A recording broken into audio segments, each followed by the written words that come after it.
el relato que nosotros tenemos en Lucas concluye con el llanto de Jesús. Versículo 41, cuando se acercó al ver la ciudad, lloró sobre ella. He aquí, mis hermanos, el rostro quebrantado del Omnipotente. Jesús es un rey que llora. En toda la historia nunca ha habido un soberano que combine, como Él lo hace, tanta autoridad y tanta ternura al mismo tiempo.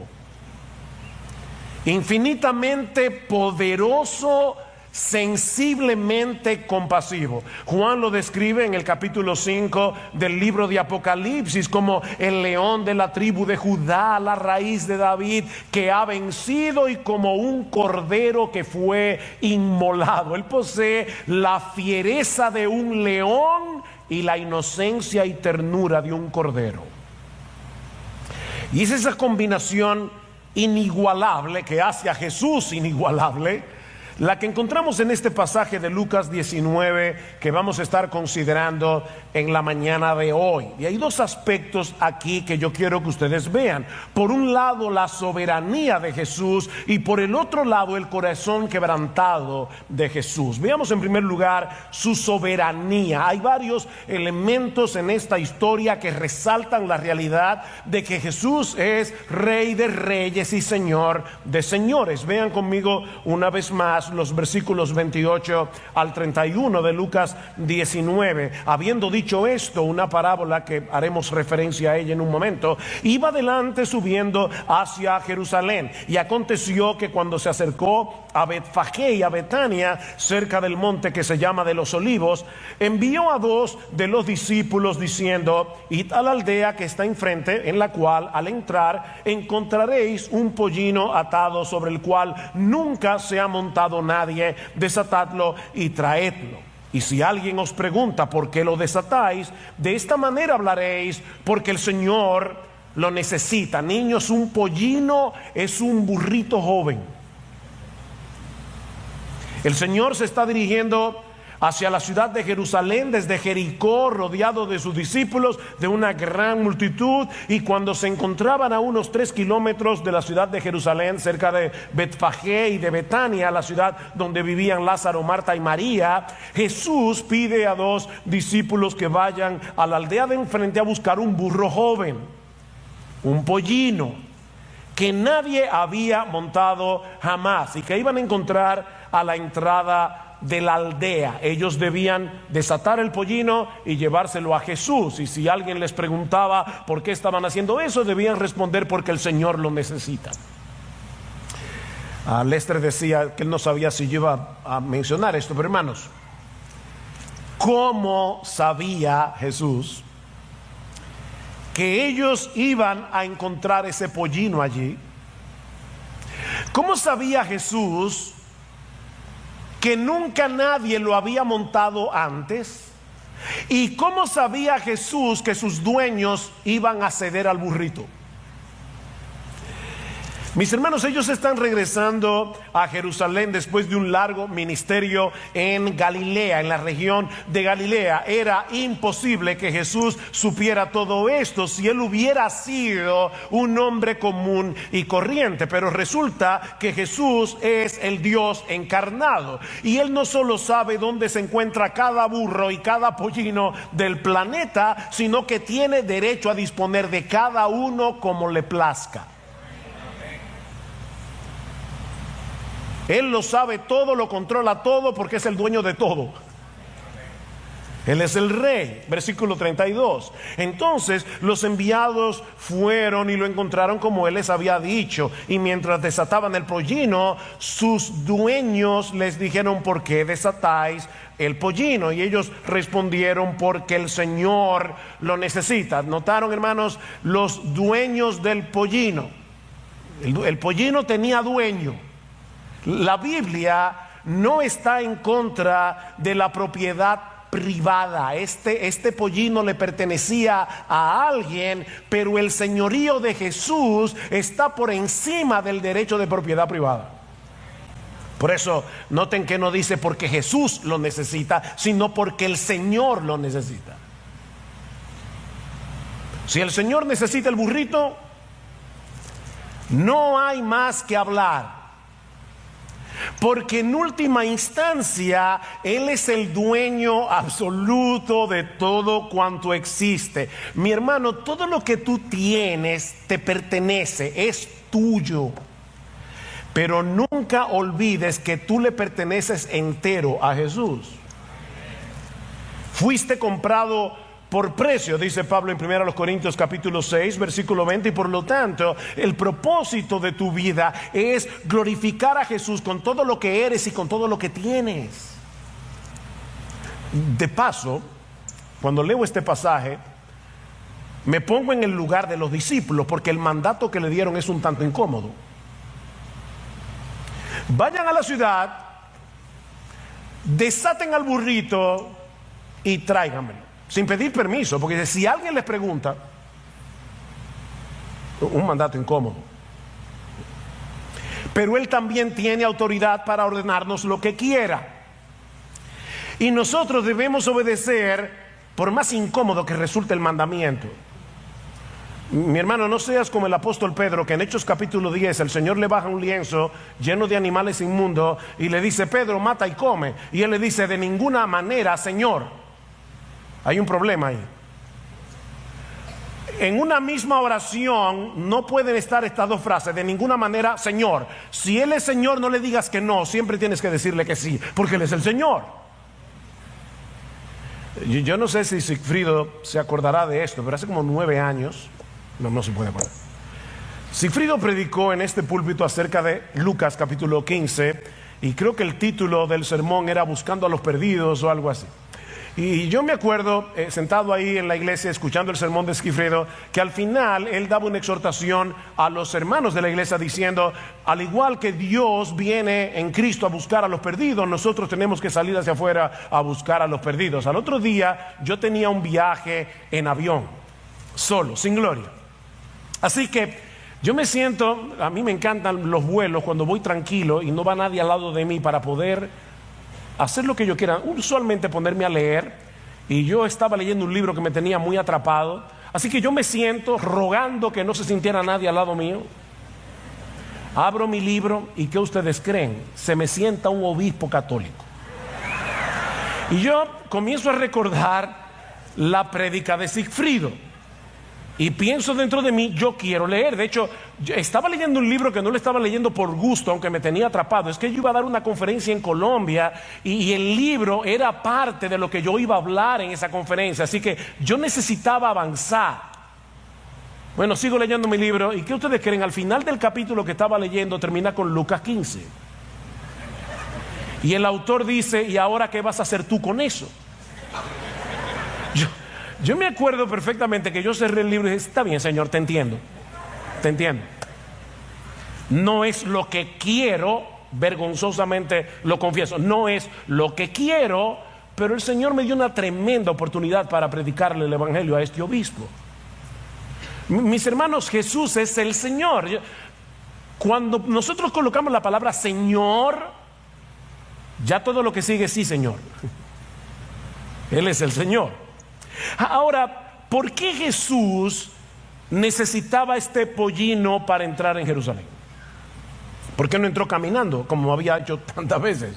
¿O por qué no entró en un imponente caballo como era costumbre en aquellos días que hicieran los reyes? ¿Por qué tenía que ser en un burrito? Bueno, la respuesta no se encuentra en el evangelio de Lucas, sino en el pasaje paralelo en el evangelio de Mateo. Dice en Mateo capítulo 21 versículo 4 que todo esto aconteció para que se cumpliese lo dicho por el profeta, refiriéndose a Zacarías 9:9: alégrate mucho, hija de Sión, da voces de júbilo, como estaba haciendo la multitud, hija de Jerusalén, he aquí tu rey vendrá a ti, justo y salvador, humilde y cabalgando sobre un asno, sobre un pollino, hijo de asna. Esto fue profetizado 500 años antes del nacimiento de Jesús. El Salvador no entraría en Jerusalén montado en un caballo imponente para aplastar al romano opresor, como muchos de ellos esperaban que él hiciera, sino en un pollino de asna, como alguien que viene en son de paz, no en son de guerra. Versículo 38, bendito el Rey que viene en el nombre del Señor, paz en el cielo. Él es el Rey de paz. Versículo 42, si tú también hubieras sabido en este día lo que conduce a la paz. Cristo vendrá por segunda vez, montado en un caballo blanco, dice en Apocalipsis 19:9, para aplastar toda rebelión y poner a todos sus enemigos por estrado de sus pies. Pero aquel domingo de Ramos, Jesús no entró en Jerusalén para subirse en un trono, sino en una cruz. El dueño de todo decidió despojarse de todo para venir a establecer la paz con Dios, muriendo en debilidad. Pero no por eso deja de ser quien Él es. De ahí la alabanza de la multitud, que a través de su ministerio había sido testigo de sus muchos milagros. Vean el versículo 35. Y lo trajeron a Jesús, al pollino, y echando sus mantos sobre el pollino, pusieron a Jesús sobre él. Y mientras él iba avanzando, tendían sus mantos por el camino. Cuando ya se acercaba junto a la bajada del monte de los olivos, toda la multitud de los discípulos, regocijándose, comenzó a alabar a Dios a gran voz por todas las maravillas que habían visto. Ven, diciendo: bendito el Rey que viene en el nombre del Señor. Por el Evangelio de Juan, nosotros sabemos que este evento ocurrió unos días después de haber resucitado a Lázaro. Y mucha de esta gente fue testigo de esa resurrección. Y Mateo nos dice en su evangelio que antes de llegar a Jerusalén, cuando iba pasando por Jericó, Jesús sanó a 2 ciegos de nacimiento, de manera que la multitud estaba consciente del poder de Jesús.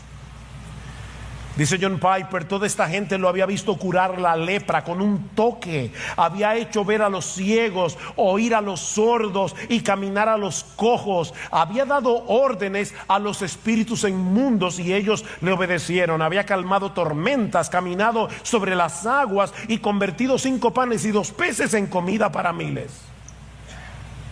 Ellos sabían que de haberlo deseado, Jesús habría podido humillar a Pilato, habría podido libertar a Israel del poder de los romanos. Era el Mesías de Israel el que entraba en la ciudad montado en un pollino. Bendito el Rey que viene en el nombre del Señor. Paz en el cielo, gloria en las alturas. Dice Mateo que las multitudes que iban delante de él y las que iban detrás gritaban diciendo: Hosanna, una palabra hebrea que significa sálvanos ahora. Hosanna al Hijo de David. Ahora, ¿se dieron cuenta que Mateo dice que había multitudes delante y multitudes detrás? Durante la fiesta de la Pascua, la población de Jerusalén se triplicaba por la cantidad enorme de peregrinos que venían de todas partes del imperio. Algunos calculan que durante esos días el número de personas que llenaba Jerusalén era unos 2 millones de personas. De manera que Jesús no fue recibido en la ciudad por un grupito de gente.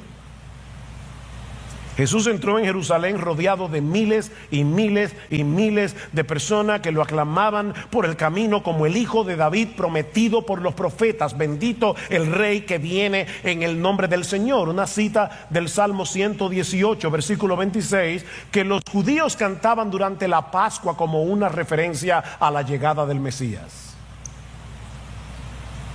Era una euforia total. Si Jesús hubiera querido levantar una revuelta en Jerusalén y ser coronado como rey, probablemente lo habría logrado sin mucho esfuerzo. El ambiente estaba preparado para comenzar una revolución. Pero todos sabemos que unos días más tarde, muchos de los que aclamaban a Cristo como el Mesías iban a pedir a gritos que fuera crucificado. De hecho, hay un grupo aquí que no está nada contento con esta algarabía, versículo 39. Entonces algunos de los fariseos de entre la multitud le dijeron: Maestro, reprende a tus discípulos. Dentro de pocos días los líderes de Israel se van a encargar de arrastrar a mucho de esta gente de la alabanza al odio asesino. Porque a final de cuentas, y a pesar de toda esta emoción, Jesús no resultaría ser la clase de Mesías que la mayoría de ellos estaba esperando. Es lo mismo que pasa en el día de hoy. Mucha gente alaba a Jesús con los ojos cerrados, pero no al Mesías de la Biblia. Alaban al Jesús que puede dar con 5 panes y 2 peces alimentar una multitud, al Jesús que puede curarte de esa enfermedad, a Jesús que puede arreglar tu matrimonio. Como yo he dicho muchas veces, un Jesús que es una especie de mezcla de genio de la lámpara de Aladino con psiquiatra todopoderoso. Así que, hermanos, no fue difícil para estos líderes convencer a estos adoradores que pidieran a gritos que Jesús fuera crucificado. Pero aún en medio de la odiosa crítica de los fariseos, una vez más Lucas resalta la soberanía de Jesús. Vean el versículo 40. Respondiendo él les dijo: os digo que si estos callan, las piedras clamarán. Mira, déjame decirte algo.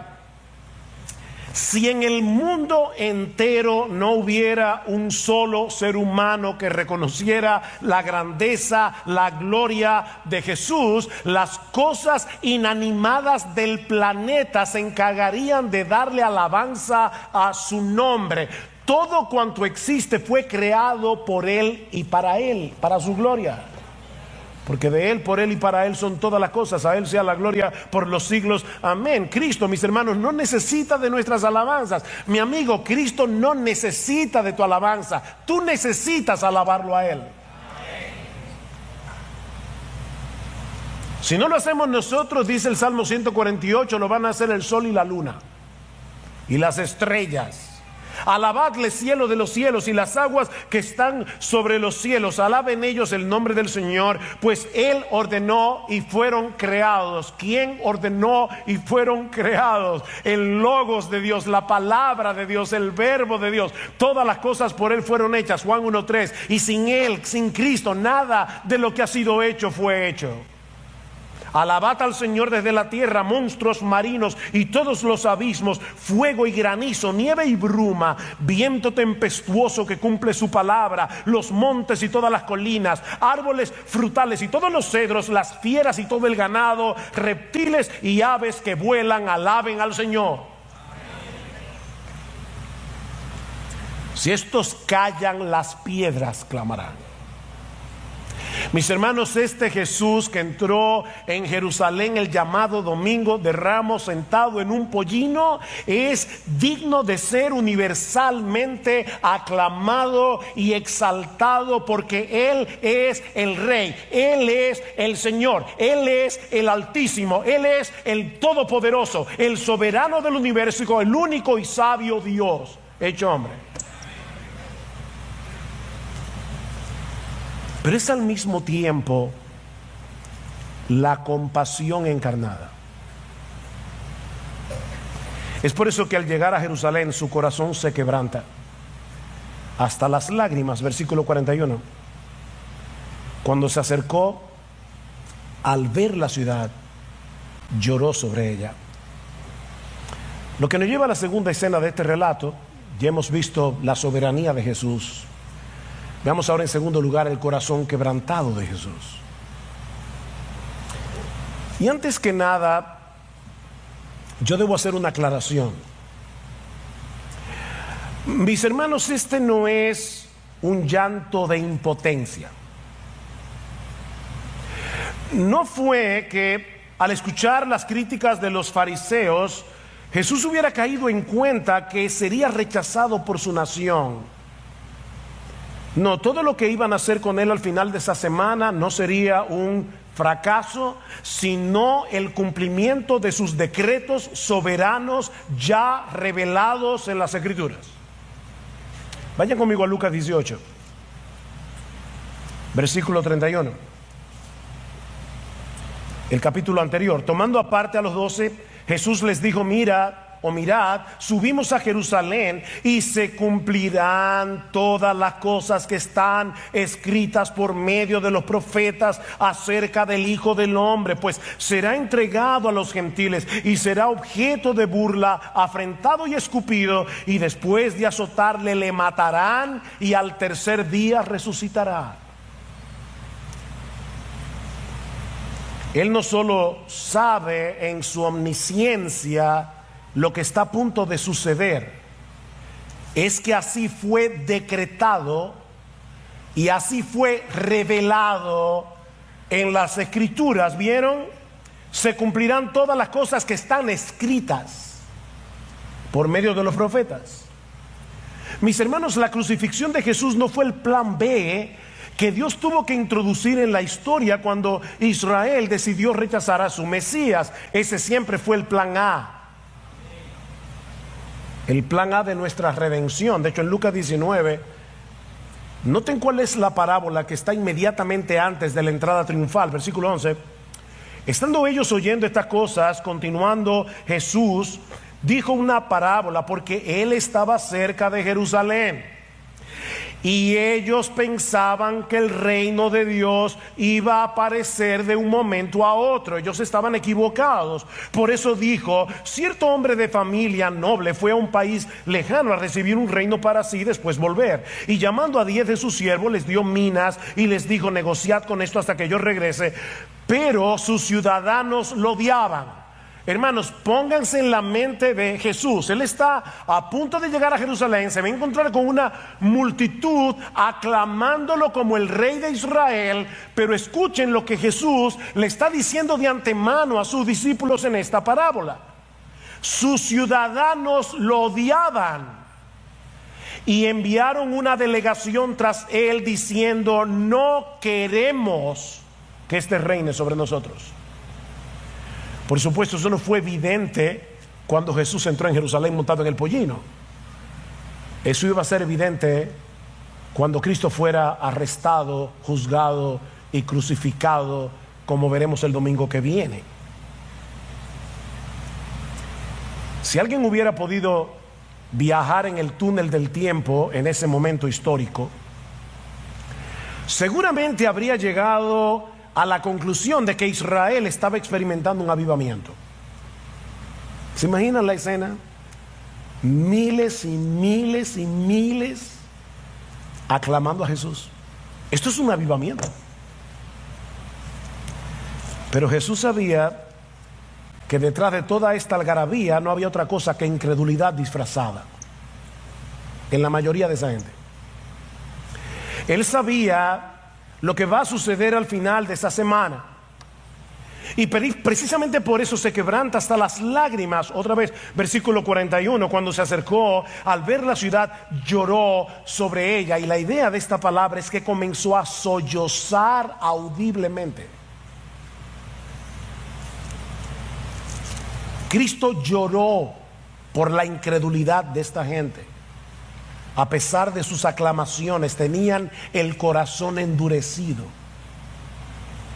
Lloró por las terribles consecuencias que vendrían sobre ellos por haber tenido en poco el día de su visitación. Versículo 42 diciendo: si tú también hubieras sabido en este día lo que conduce a la paz, pero ahora está oculto a tus ojos, porque sobre ti vendrán días cuando tus enemigos echarán terraplén delante de ti, te sitiarán y te acosarán por todas partes y te derribarán a tierra y a tus hijos dentro de ti.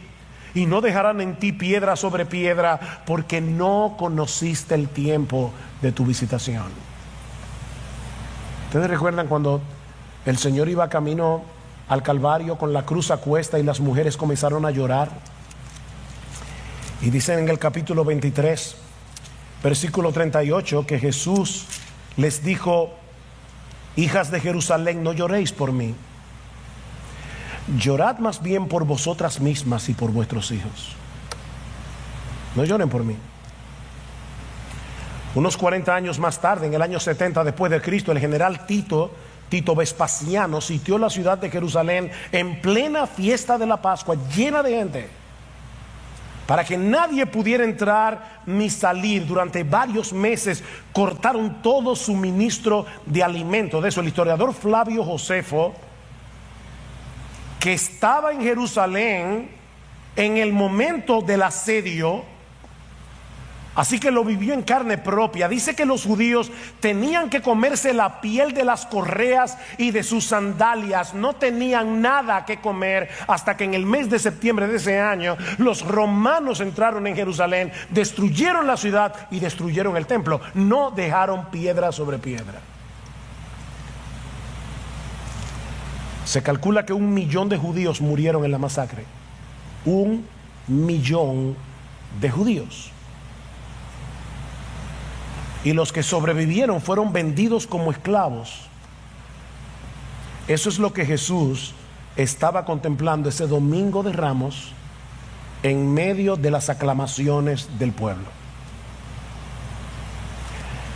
Siendo el soberano del universo, mis hermanos, Él no es indiferente al dolor humano. Jesús es un rey que llora.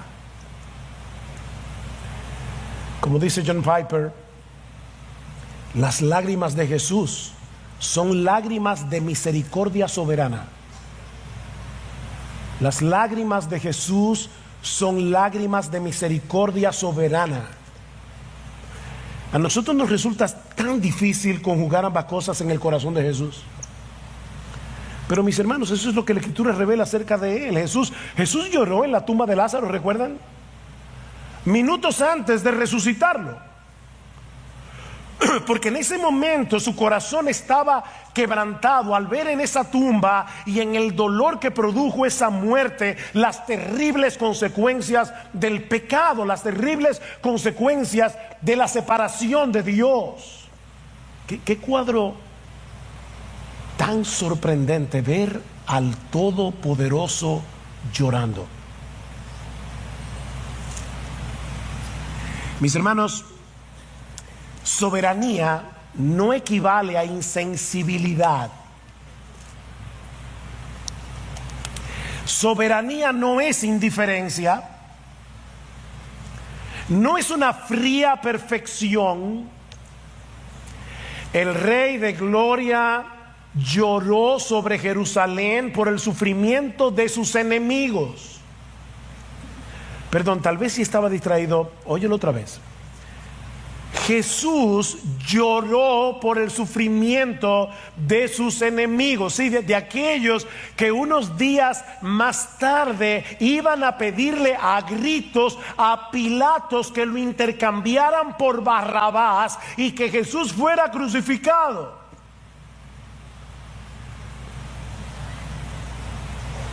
Y eso debe producir un impacto en nosotros. Eso debe producir admiración e imitación.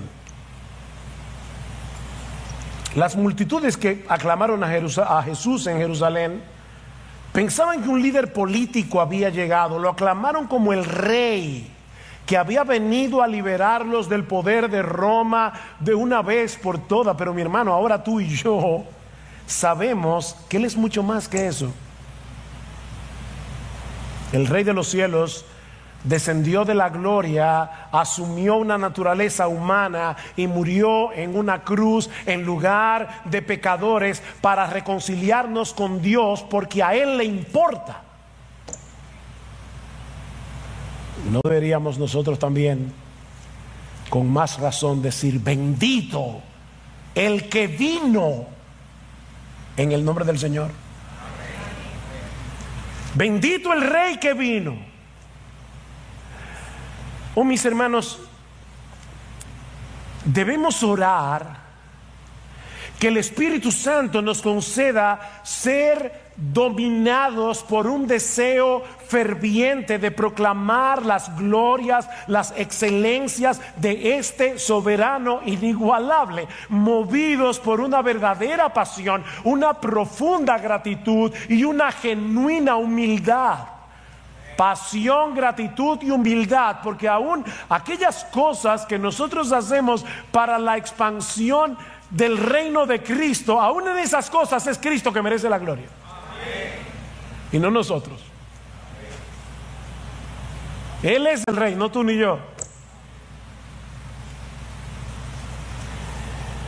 Corrie ten Boom fue una activista y escritora neerlandesa que se hizo famosa después de la Segunda Guerra Mundial por todo lo que tanto ella como su familia sufrieron en manos de los nazis.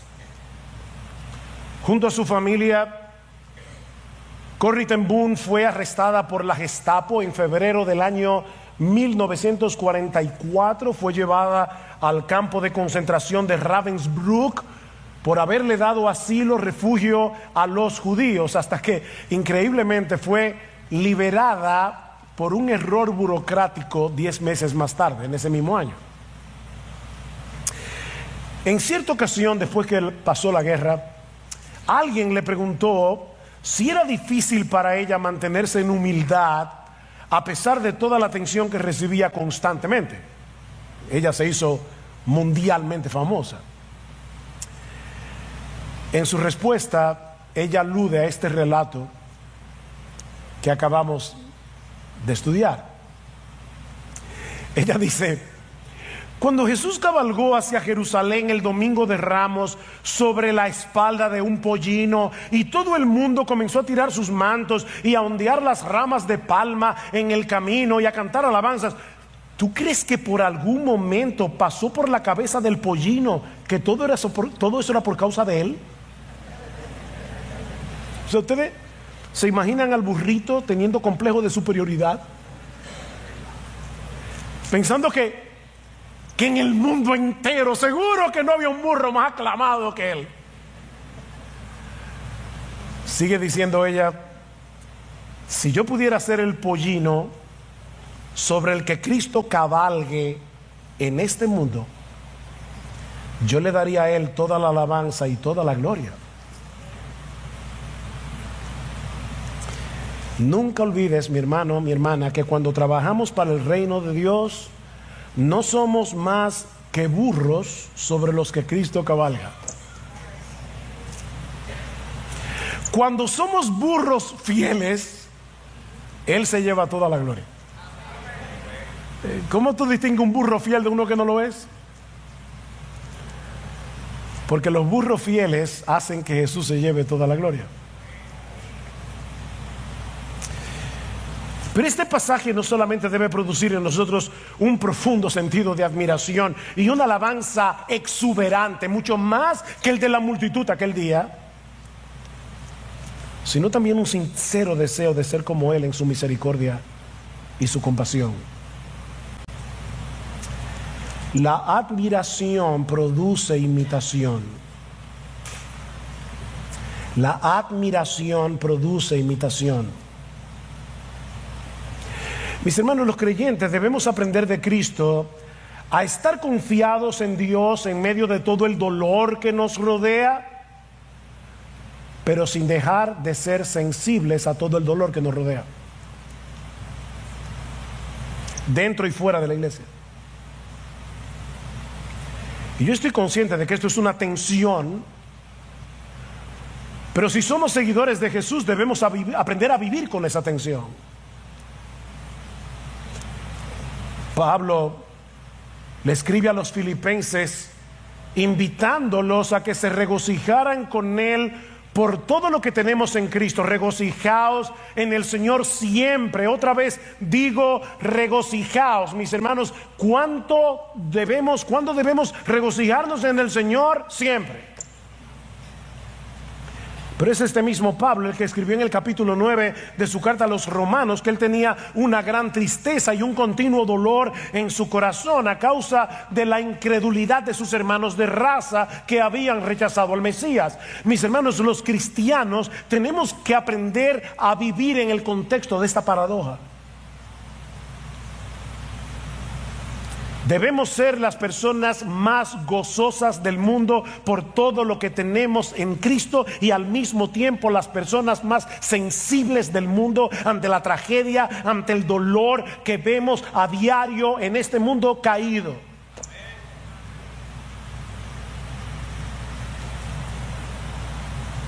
Debemos pedir al Señor en oración, mis hermanos, que nos ayude a ver la necesidad con ojos compasivos y comprometidos. Que seamos movidos hacia la necesidad en vez de huir de ella. Alguien decía con mucha razón: si no has derramado ninguna lágrima por las pérdidas de alguien más que las tuyas, probablemente significa que estás demasiado absorto en ti mismo. Así que arrepintámonos de nuestra dureza y pidámosle a Dios que nos dé un corazón que se conmueva tiernamente. Hermanos, nosotros, tú y yo, y me incluyo, no porque es lo correcto incluirme, no, me incluyo porque yo conozco mi propio corazón, yo conozco mi propia necesidad de ser más compasivo, de ser más misericordioso. Hermanos, nosotros tenemos que suplicarle a Dios en oración: por favor, ayúdame a ver el mundo a través de los ojos de Jesús.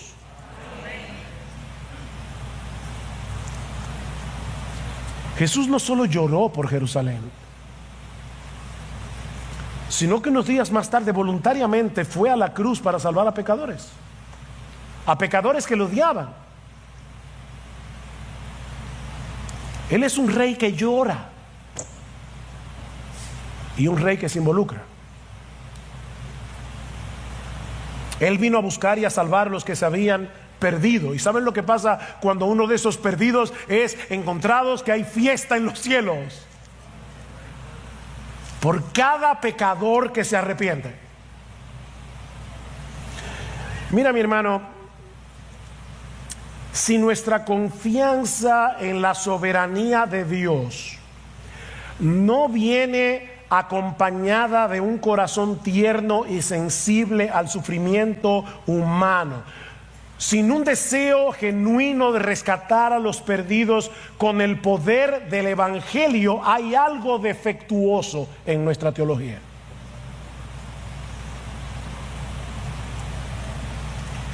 Porque el soberano del universo no es indiferente al dolor.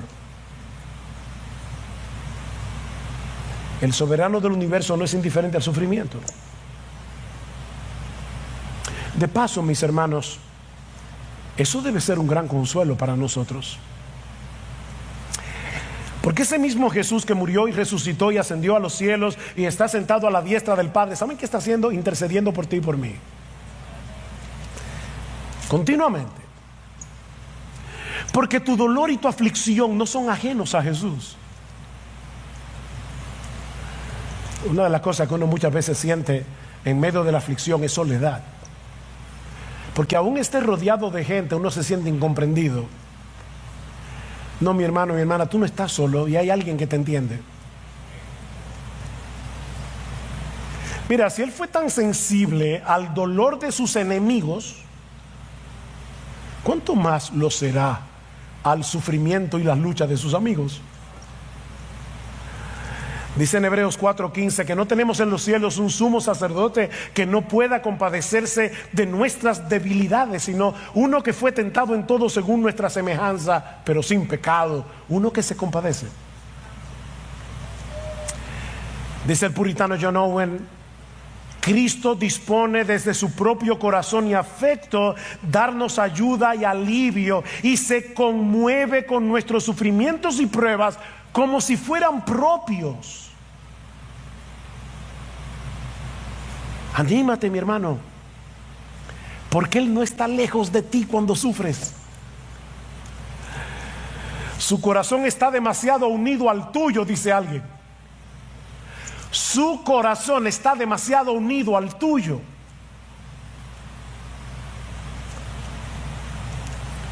Y si tú estás aquí sin Cristo en esta mañana,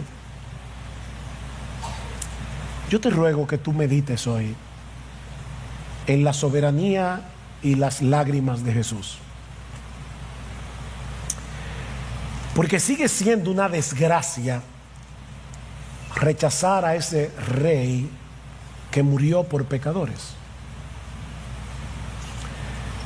Mi amigo, no cometas el error irreparable de tener en poco el día de tu visitación. Este es el día de tu visitación.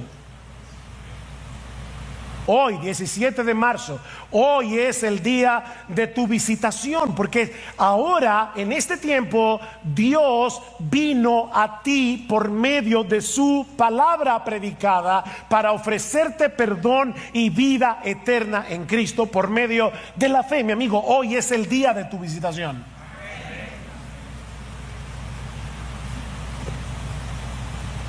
El día para arrepentirse es hoy. No es mañana. Ven a Cristo, mi amigo, y ven ahora. Cuando todavía tienes acceso al trono de la gracia. Cuando todavía Dios por su palabra te da la seguridad de que serás recibido con gracia por el Rey de Reyes, por el Señor de Señores, que hoy te invita a venir a Él por medio de la fe.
Lassati mi scegno mele tu, un sole che scuria trairà. Mi dissi vieni con me stasera, una sera che pari a magia, una cantina che durava musto, lo cuore mio, io ci detti tutto.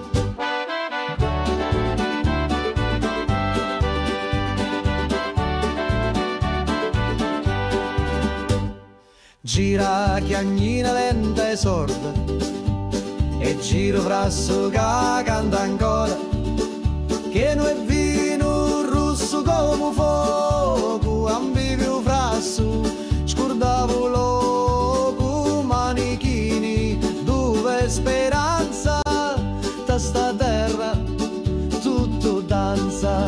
Prega Maria che pazzo milico, mi persi su dai panni rossi, in c'era una croce fatta d'olivi, mi dai sopra senza scusa. Prega Maria, non saccio più, se era morio era tabù. Ammuzzo tutto frasso, scioglieva cori come passo. Tu c'era notte in vento, con una luna appesa senza pentimento. Una voce mi chiamava tu funno, scendi ancora un perdi sto mondo. Da cantina il tempo si ferma, ogni goccia è storia eterna.